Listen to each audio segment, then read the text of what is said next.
कि वो क्या था। आज क्या राहुल गांधी जी ठीक है या उनकी दादी जी ठीक थी?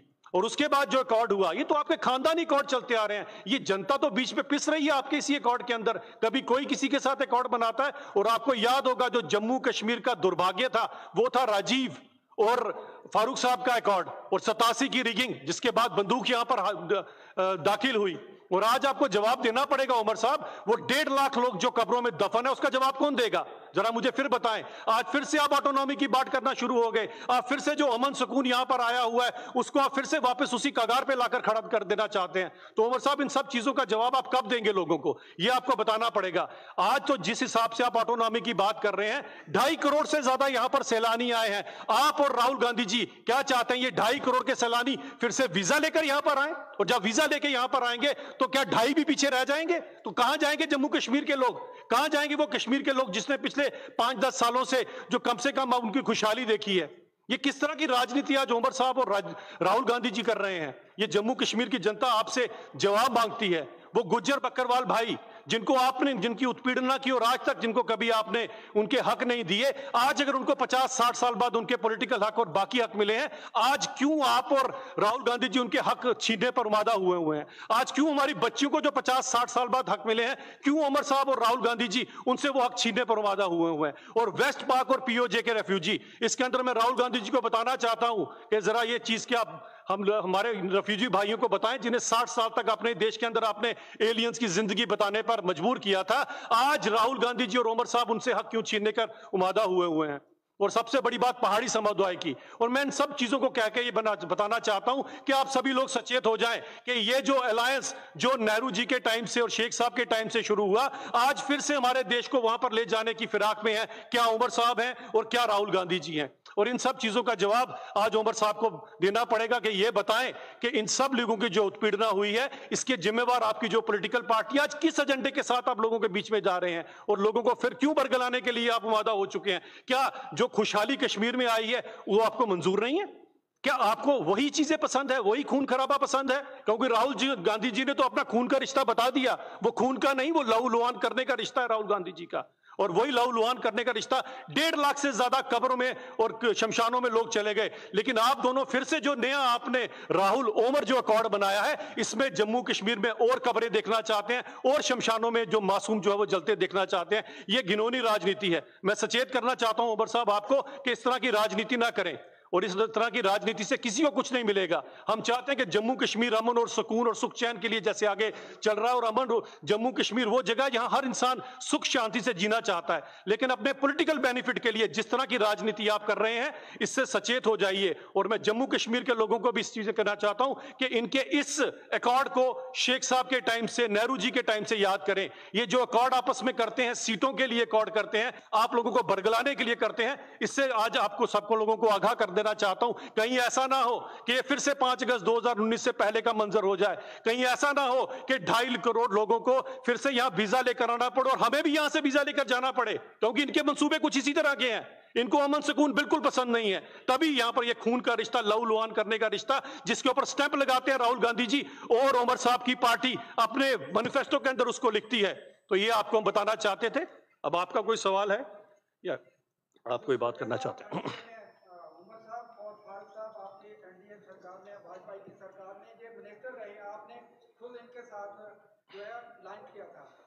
मैंने वो स्टार्टिंग में ही बोल दिया कि उमर साहब को उंगली पकड़ के चलना हम ही ने सिखाया था। हमने बताया, हम तो सभी को बिल्कुल, हम तो पूरी कोशिश करते हैं इस देश के जितने बासिंदे हैं सबके सब देश को आगे बढ़ाने के लिए हमारे साथ चलें, क्योंकि हमारे लिए सर्वप्रथम देश है, उसके बाद पार्टी और लास्ट में अपना आप होता है। हम तो पूरी कोशिश करते हैं। हमने हर जगह पे कोशिश की। अगर कोई वहां पर नहीं जाना चाहता, किसी के लिए अपने परिवार की राजनीति ज्यादा है, तो उसमें हम क्या कर सकते हैं? अभिषेक जी, एक सिंपल सा सवाल रहेगा मेरा। भारतीय जनता पार्टी सांबा डिस्ट्रिक्ट के प्रेसिडेंट ने कहा है कि अब भारतीय जनता पार्टी जो है वो शेख मोहम्मद अब्दुल्ला का दिखाया हुआ जो रास्ता था और विचारधारा थी, अब उस पर चलने लगी है। हम उस पर जरा जवाब देंगे? देखिए, हम टोटली इस बात को खारिज करते हैं। हमारी जो आइडियोलॉजी है वो श्यामा प्रसाद मुखर्जी की आइडियोलॉजी है। हमारी जो आइडियोलॉजी है वासुदेव कुटुंबकम की आइडियोलॉजी है। इस आइडियोलॉजी का किसी के कहने से कुछ फर्क नहीं पड़ता। हमारे कहते हैं action speak louder than words. जो हमने कर दिखाया है, ये सबको जग जाहिर है कि हम क्या करते हैं और क्या नहीं करते। एक सवाल रहेगा, जैसे कि लगातार जो है भाजपा में पिछले दिनों विवाद देखने को मिला कि कुछ लोग नाराज थे कि हमें मैंडेट नहीं मिला, और कुछ लोगों ने पार्टियों में 50-50 साल इस संगठन को दिए हैं, उनको मैंडेट नहीं मिला, वो पार्टी छोड़कर चले गए। मगर युवाओं का कहना था, जिन्होंने पार्टी से इस्तीफा दिया और बाहर निकल गए रिजिग्नेशन देकर, उनका कहना था अब हम धूप में खड़े होकर झंडे लेके भाजपा की नौकरी नहीं करेंगे। देखिए देखिए, सबसे बड़ी ये चीज आती है, मैं आपको, मुझे कहना तो नहीं चाहिए था, लेकिन अब आप लोगों ने इमोशनल कर दिया तो मैं अपनी बात कह दूंगा। मैं वैसे भी दिल की बात आपसे करता हूँ। जब मैं इस पॉलिटिकल पार्टी में आया था ना, तो आपको पता होगा मैं संघ का प्राथमिक पीओ, पहले मैं कहा था, आपको अच्छी तरह से पता है। सबसे बड़ी बात आती है, आपको आइडियोलॉजी के साथ जुड़ना पड़ता है। जब आप आइडियोलॉजी के साथ जुड़ते हैं तो भारतीय जनता पार्टी की जो आइडियोलॉजी है वो सर्वप्रथम देश है, उसके बाद पार्टी, और लास्ट में अपना आप है। जब लास्ट में अपना आप है तो ये बातें कहीं नहीं आती। संगठन जो तय करता है उसके साथ हर इंसान खड़ा होता है, और जो अगर इस तरह की बात कोई भी करेगा, इसका मतलब वो भारतीय जनता पार्टी को, संगठन को समझ ही नहीं पाया। लेकिन एक बात जरूर याद रखिएगा कि लड़ाई और मनमुटाव किसके बीच में नहीं होते। क्या कभी आपकी अपनी हमारी भाभी जी से लड़ाई नहीं हुई क्या? आप कभी? तो इसके अंदर तो चलता है सारी चीजों के अंदर। लेकिन फिर भी मैं कहूंगा कि बड़ा सभ्य कैडर है। यहाँ कांग्रेस के अंदर देखिएगा, एक दूसरे को कुर्सियां मारते हैं और पता नहीं क्या क्या करते हैं। हमारा फिर भी बड़ा सभ्य कैडर है। कोई अगर चला गया किसी मनमुटाव के कारण, समय आएगा वो भी वापस लौट जाएंगे।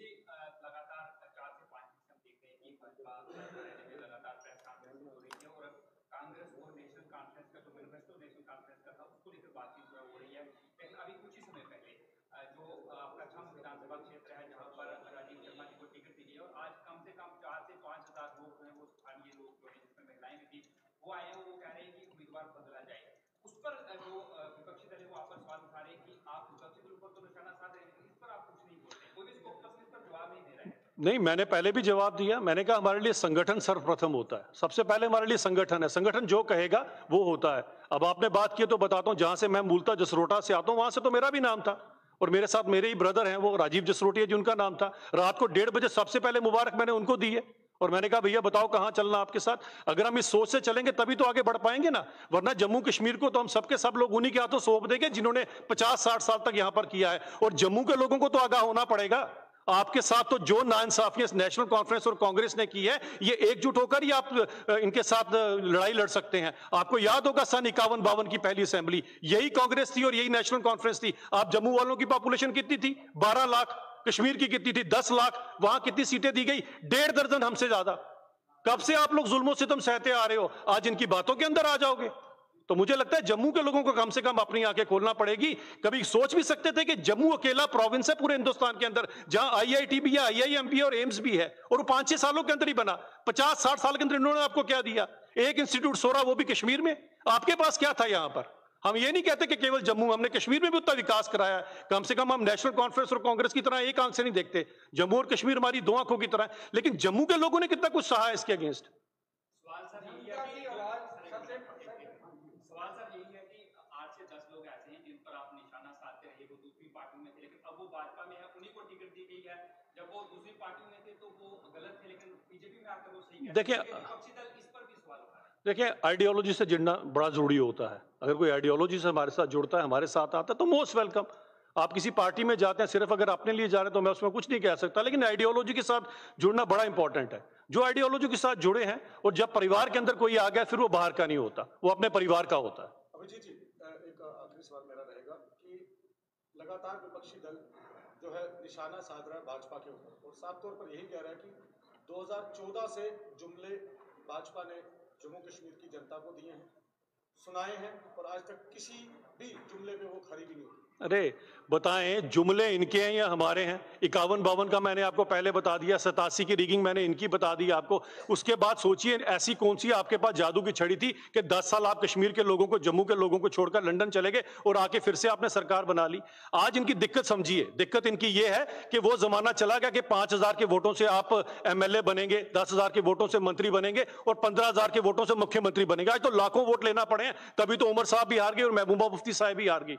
यही तो है जमहूरियत। 3 टायर सिस्टम किसने रिस्टोर किया? हमने रिस्टोर किया। तो जुमले इनके हैं या हमारे हैं? जरा बताएं जरा।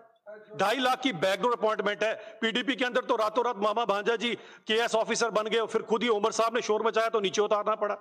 तो रोशनी एक्ट के अंदर खुद के घर में रोशनी आ गई, किसी के घर में बल्ब तक नहीं पहुंचा। तो इतना कुछ आपने जुमले किए हैं। 60 साल बाद अब अनंतनाग के गांव में जाकर बिजली पहुंचना शुरू हुई है, अब पानी पहुंचना शुरू हुआ। तो जुमले किसके हैं? हमारे तो हाथ कंगन को आरसी क्या और प्रत्यक्ष को प्रमाण किया। भारतीय जनता पार्टी ने कर दिखाया है। लेकिन लोगों के बीच में मैं बात कहना चाहता हूं, अब्राहम लिंकन ने एक बार कहा था, कुछ लोगों को कुछ देर तक, बहुत सारे लोगों को बहुत देर तक, लेकिन हमेशा के लिए सबको बेवकूफ नहीं बनाया जा सकता। आज उमर साहब और राहुल गांधी फिर से आपको बेवकूफ बनाने के चक्कर में है, तो लोगों को सोचना पड़ेगा इसके ऊपर। पंडितों का कहना है कि इस बार भी हम नोटा दबाएंगे, क्योंकि पिछली बार भी लोकसभा चुनाव में उन्होंने काफी कश्मीरी पंडित विस्थापितों ने नोटा दबाया। आज हमने जब उनसे बात की, उन्होंने साफ तौर पर यही कहा कि अब हम नोटा दबाएंगे, क्योंकि हर एक पॉलिटिकल पार्टी ने हमें हमेशा से यूज किया। देखिए, सबसे बड़ी बात कश्मीरी पंडित समाज को मैं कहना चाहता हूं, आपके कश्मीरी हिंदू समाज को, कि आपके सबसे बड़े कोई गुनाहगार थे तो बीटा कराटे, शबीर शाह और यासीन मलिक जैसे लोग, ये 30-30 साल किन की कुर्सियों के पीछे छुपे हुए थे? ये जरा उमर साहब जवाब दें या राहुल गांधी जवाब दें। आज वो कहां के कहां आपको नजर आए? सबको जेलों में भरा गया। तो मुझे लगता है कि सबसे बड़ा इंसाफ अगर किसी ने किया तो भारतीय जनता पार्टी ने किया। एक क्वेश्चन मेरा रहेगा, 10 साल आपकी सरकार रही है, आपने कहा कि वहां पे पूरी तरह से शांति है, पत्थरबाजी नहीं है, आतंकवाद का कमर तोड़ दिया, लेकिन अभी तक कश्मीरी पंडितों जो विस्थापित है, एक भी बंदा वहां पे अभी वापस नहीं किया। क्या कहेंगे इसके ऊपर? जब यहाँ के नेता आज भी ऑटोनॉमी की बात करेंगे, आज भी इस तरह के उत्पीड़न की बात करेंगे, आज भी पहले तो कश्मीरी हिंदुओं को उन्होंने वहां से खदेड़ा और उनकी उत्पीड़ना की, आज उनके पीछे जो उनके चिन्ह रह चुके हैं, जो पर्वत रह चुके हैं, आज उनके भी नाम बदल पर जब पार्टी आएगी तो इनसे ये सवाल पूछे ज्यादा बेहतर है। आज तो उमर साहब मुझे लगता है लोगों को पर्वतों को भी नहीं बख्श रहे हैं, उनको भी इन्वॉल्व कर रहे हैं कि किसी तरह से मैं सीट जीत जाऊं, जो कि जीत नहीं पाएंगे, क्योंकि ये कायनात जो है ना, जो कुदरत है, ये इंसाफ करती है, और इंसाफ यही है कि भारतीय जनता पार्टी यहां सरकार बनाएगी। जम्मू में कितनी सीटों पर भाजपा जो है वो दावा बोलने वाली? देखिए, पहली सबसे बड़ी बात मैं जो आपको थोड़े में ही बता देता हूं कि भारतीय जनता पार्टी के बिना जम्मू कश्मीर की सरकार बनना असंभव है। बहुत बहुत धन्यवाद। हमारे बिना असंभव है, अब संभव कहाँ होगा तो वो बात की बात है, लेकिन असंभव है हमारे बिना। हमारी आइडियोलॉजी, हमारा सबसे पहले हमारे लिए रहता है, ये आइडियोलॉजी थी कि हमने अपनी आइडियोलॉजी के साथ कभी कंप्रोमाइज नहीं किया, वरना सरकार हमने बनाई हुई थी, सरकार हमने छोड़ी थी।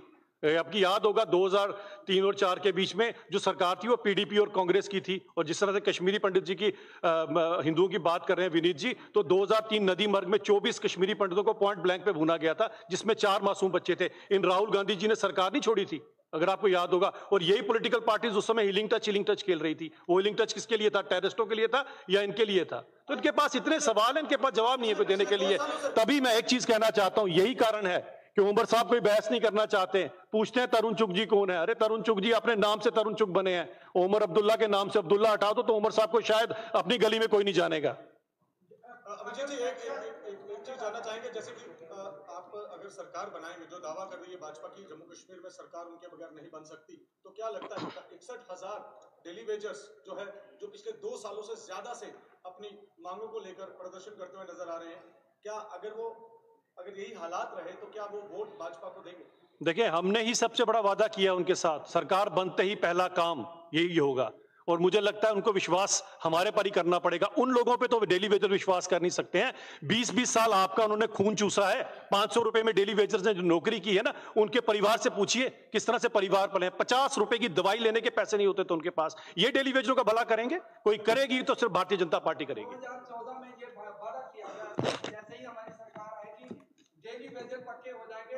10 साल हो गए, अभी तक कुछ नहीं हुआ। अरे वो सरकार के अंदर, हमारी सरकार किसी के साथ ही गड़बड़, किसके साथ ही उनकी बात करें ना। हम आज की बात आपसे कर रहे हैं और आपको कर दिखाएंगे। सब कुछ तो हमने कर दिखाया। हम अपने एजेंडे पे हमेशा खड़े रहते हैं। भारतीय जनता पार्टी कभी भी अपनी बात से पीछे नहीं हटती। बहुत बहुत धन्यवाद आपका।